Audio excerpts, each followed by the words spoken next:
Banner board වලට අනුව නම් අප ජීවත් වෙන්නේ ගෞතම බුදුන්ගේ දේශයේ උදේට අවදි වෙන්නේ ලවුඩ් ස්පීකර් ලෙස පිටවෙන පිරිත් ഘോഷාවෙන්.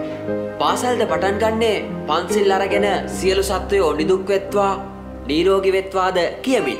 අනාගතයට හිමිකම් කියන මේ දරුකලට දකින්නට අසන්නට ලැබෙන්නේ මොනවාද?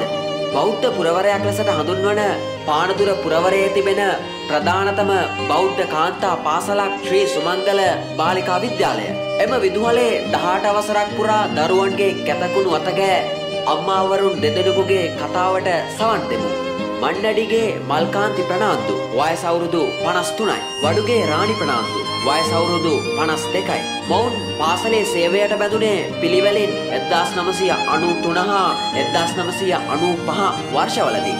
මෙතෙක්කල් සේවය කළ මොවුන් 2012 ජනවාරි මාස 16 වන දින අසාධාරණ ලෙස අයුක්ති සහගතව සේවය නිරපුවේ එම විදුහලේ වත්මන් විදුහල්පතිනිය වන සම්පතිනී නේපාල නැමැත්තියයි. මේ ඔවුන්ගේ කතාව. සේවය කරා මංගල බාලිකා විද්‍යාලයේ සේවය කරා අපිව 2013 16 වෙනිදා කිසිම දැනුමක් නොදැනුවත් ක්‍රමෙන් අපි දෙන්නව එළියට ඉතින් එකට එළියට දැම්මා. ඒ වගේම දෙන්නම එක විදිහටම සේවය කරා.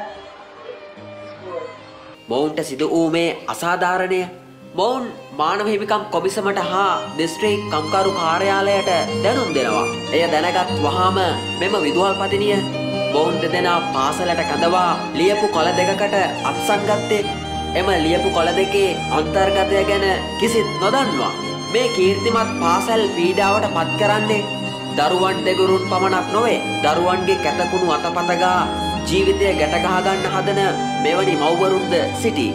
අද බොහෝ පාසල් දූෂණ අක්‍රමිකතා ළමා අපයෝජන ළමයින්ගේ අයිතීන් උල්ලංඝනය වසා සිටින්නේ දරුවන් ඇපයට අරගෙන බුද්ධ ප්‍රතිමා කඩතුරාවක් කරගෙනයි. අවසානයේ මල්කාන්ති සහ රාණිට යුක්තිය ඉටු වුණා. ඒ අනුව ඔවුන් නැවත රැකියාවෙහි පිහිටුවීමට තීරණය කළා.